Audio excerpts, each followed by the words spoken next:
शेर तो वो है जो अकेला मैदान में उतर आए। अस्सलाम वालेकुम मुअज़्ज़ज़ नाज़रीन, this is me Naveed Ahmed, script writer, film analyst और ट्रेनर।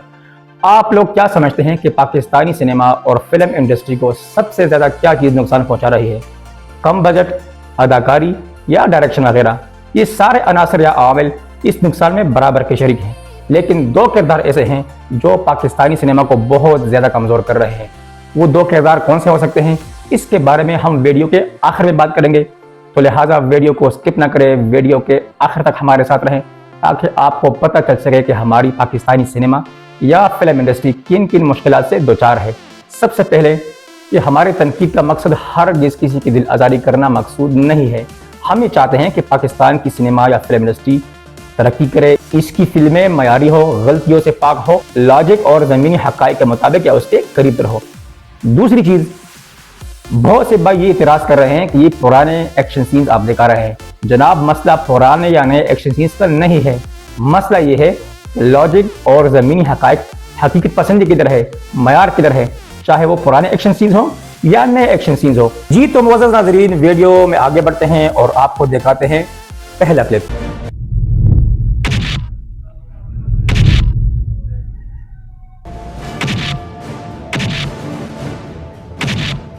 जी मुअज़्ज़ज़ नाज़रीन, हस्ब मामूल वही गलतियाँ, चाहे वो पुरानी फिल्में हैं या नई फिल्में, कि जो हीरो साहब है ये सबसे पहले कैमरे की तरफ आता है और अपनी शक्ल मुबारक ऐसे दिखाता है।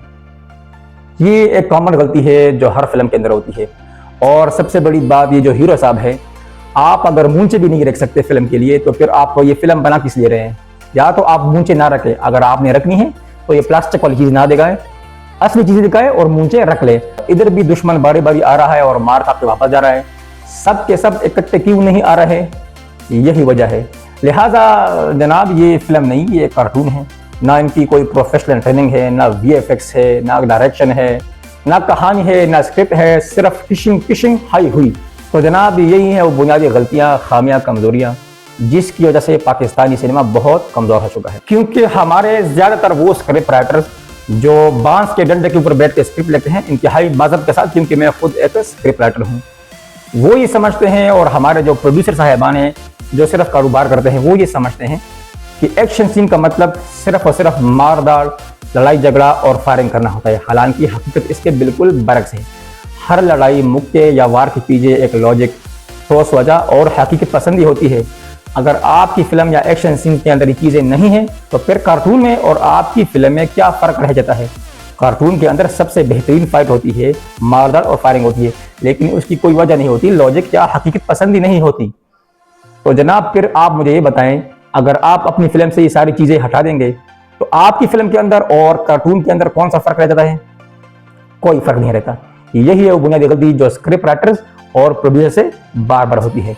मजीद आपको दिखाते हैं ये दूसरा क्लिप, लेकिन इस क्लिप में पाकिस्तान का एक मायानाज नाम शामिल है जो तकरीबन हर फिल्म के अंदर विलन का किरदार अदा करता है और बहुत क्वालिफाइड अदाकार है, लेकिन जब उसने अपनी जेब गर्म करनी हो, वीएफएक्स ना हो, तैयारी ना हो, स्क्रिप्ट ना हो और उम्र का तकाजा भी हो, तो फिर ये फिल्म नहीं हो सकता, ये एक कार्टून है।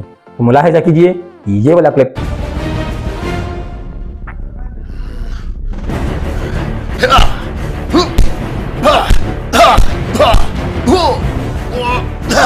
जी तो मुअज़्ज़ज़ नाज़रीन, ये एक्शन सीन या फाइट सीन आप लोगों ने देख लिया। ये पाकिस्तान का बड़ा नाम है शफ़क़त चीमा साहब। सबसे पहले जो गलती है वो स्क्रिप्ट राइटर की है। जब आप 55 साल या 60 साल बंदे को इस तरह का फाइट सीन देंगे तो क्या वो लड़ सकता है इस उम्र में?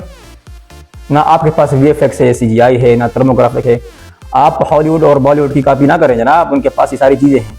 उसके बाद ये जो शफ़क़त चीमा साहब है या इस तरह के और जो पुराने अदाकार हैं, खुदा के लिए आप इस तरह ना करें। आपने बैग या बस्ता लटकाया हुआ है और उसके साथ आप लड़ रहे हैं, बाकी आपकी प्रोफेशनल ट्रेनिंग नहीं है, सारी उम्र तो आप लोगों ने टिशू किया है, तो उम्र के इस आखिरी हिस्से में इस तरह ना करें, मेहरबानी करें, क्योंकि आपकी प्रोफेशनल ट्रेनिंग नहीं है। मजीद जब ऐसे लोग या जब ऐसे स्क्रिप्ट राइटर्स मुल्क की नुमाइंदगी करेंगे और ऐसी फिल्में बनाएंगे तो आलमी मयार तो एक ख्वाब रह गया है। हमारे जो अपने पाकिस्तानी ऑडियंस है ना, वो भी इन चीज़ों को देखना पसंद नहीं करते, बल्कि इनका नाम भी सुनना पसंद नहीं करते।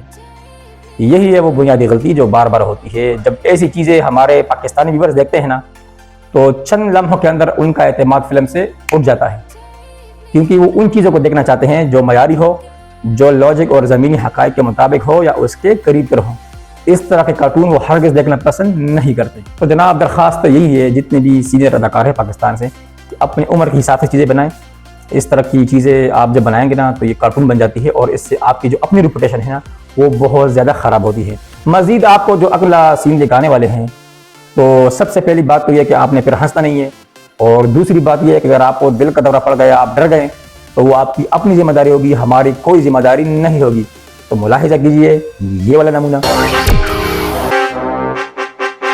जी जनाब, इतने प्यारे प्यारे चेहरे, इतनी प्यारी प्यारी शक्लें जब आप दिखाएंगे तो क्या ख्याल है जो हमारे नाज़रीन होंगे या बच्चे होंगे, बच्चे तो छोड़ो जो जवान होंगे, उनकी पता है क्या पोजीशन होगी? ये पोजीशन होगी।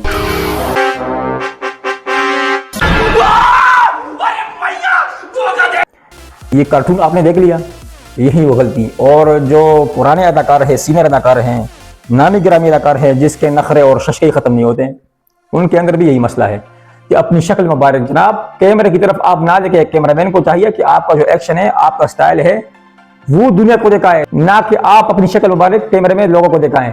कैमरा तो आपके ऊपर ही है। ये गलती पता नहीं पाकिस्तानी फिल्मों से कब ख़त्म होगी। हम तो छोटे थे, अभी बड़े हो गए, बालों में सफ़ेदी भी आ गई है। जी जनाब, तो यहाँ पर बात करते हैं उन दो किरदारों के बारे में जो पाकिस्तानी सिनेमा और फिल्म इंडस्ट्री को बहुत ज़्यादा नुकसान पहुँचा रहे हैं। इनमें सबसे पहले स्क्रिप्ट राइटर का नाम आता है, क्योंकि मैं खुद एक स्क्रिप्ट राइटर हूँ। अच्छा, स्क्रिप्ट राइटर से क्या गलती होती है? उससे ये गलती होती है जो पाकिस्तान के अंदर है कि हमारे ज़्यादातर जो स्क्रिप्ट राइटर्स हैं वो तकरीबन मगरबज़दा हो चुके हैं, उनको फॉलो करते हैं। अपने मुआशरे या अपने लोगों की तर्जुमानी और अक्कासी बिल्कुल भी नहीं कर रहे। दूसरी चीज़, वो मयारी चीज़ें नहीं लिखते हैं। अगर वो मयारी चीज़ें लिखते हैं तो इस तरह के कार्टून बनते हैं। तीसरी चीज़, वो सिर्फ अल्फाज की खूबसूरती पे तवज्जो देते हैं, उनकी कहानी के अंदर जान नहीं होती। या अगर वो एक्शन सीन लिखते हैं या फाइट सीन लिखते हैं तो उनको इन चीज़ों का तजुर्बा नहीं होता। मैं खुद एक स्क्रिप्ट राइटर हूँ, लेकिन मैं सिर्फ स्क्रिप्ट राइटर भी नहीं हूँ, मैं वेपन एक्सपर्ट भी हूँ। पिस्तौल से लेकर रॉकेट लॉन्चर तक, उसका खोलना जोड़ना, उसका फायर करना, उसकी कमजोरी, सारी चीज़ें मैं उसका एक्सपर्ट हूँ, उस्ताद हूँ। लिहाजा मैं जो एक्शन सीन बनाऊंगा या फाइट सीन, तो मुझे उस पर पूरा अबूर हासिल होगा। मुझे पता होगा कि हथियारों की जो प्लेसमेंट है वो कैसे करनी है और किधर करनी है और किस वक्त करनी है, और इसी हिसाब से डिस्प्लेसमेंट भी किधर करनी है, कैसे करनी है। मजीद हमारे जो स्क्रिप्ट राइटर्स हैं वो जब अल्फाज की खूबसूरती के ऊपर तवज्जो देंगे तो कहानी के अंदर जो जान होती है, जो रूह होती है, वो गायब हो जाती है। इसकी मिसाल ऐसी है कि आपका मेडिकल स्टोर है, आप सारी दवाई जो है ना वो 2 नंबर बेच रहे हैं। ऊपर आपने मोनोग्राम, ट्रेडमार्क, सारा कुछ लगाया हुआ है, पेनाडोल है, ब्रोफिन है, ओमनिडोल है, वगैरह वगैरह, लेकिन वो नकली है जनाब, उसके अंदर वो चीज़ ही नहीं है।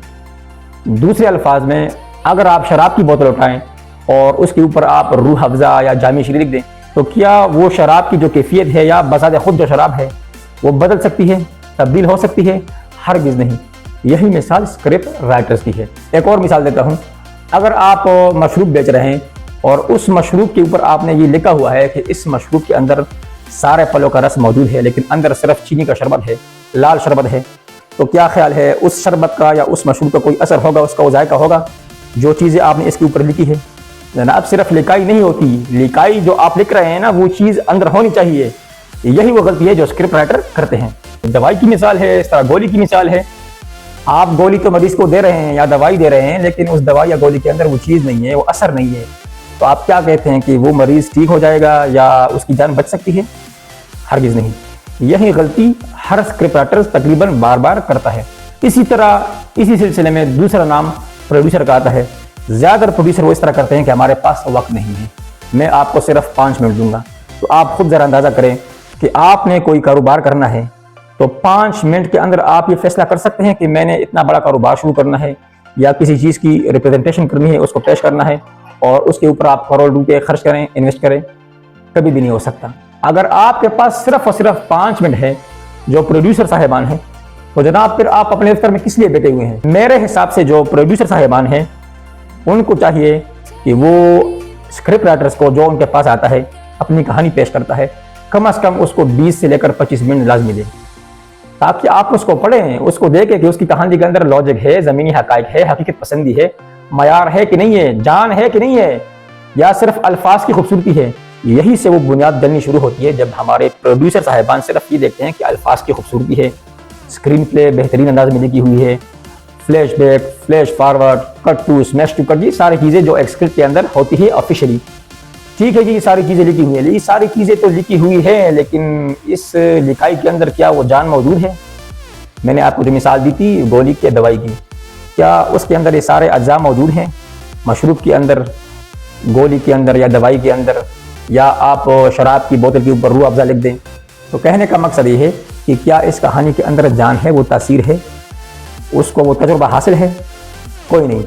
यही वो बुनियादी गलतियाँ होती हैं जो पाकिस्तानी फिल्म इंडस्ट्री को बहुत ज़्यादा नुकसान पहुंचा चुकी है। तो जनाब आज के लिए इतना ही। अगर आपको आज की हमारी वीडियो अच्छी लगी हो तो इस पर लाइक करें, चैनल को सब्सक्राइब करें, और अगर आप चाहते हैं कि आपको फिल्मी दुनिया से मुतालिक इस तरह हक़ाइक़ पर मबनी दुरुस्त मालूमात देखने और सुनने को मिलें तो आप बेल आइकन के बटन पर क्लिक करना हरगिज़ ना भूलिए। कमेंट सेक्शन में अपनी राय का इजहार जरूर करें। मिलते हैं आपसे अगली वीडियो में। अगली वीडियो में भी हमारा यही मजमून होगा, यही मौजूद होगा, लेकिन उसका अंदाज थोड़ा सा मुख्तलिफ होगा, चेंज होगा। उस वक्त तक के लिए इजाज़त दीजिएगा। अल्लाह हाफ़िज़।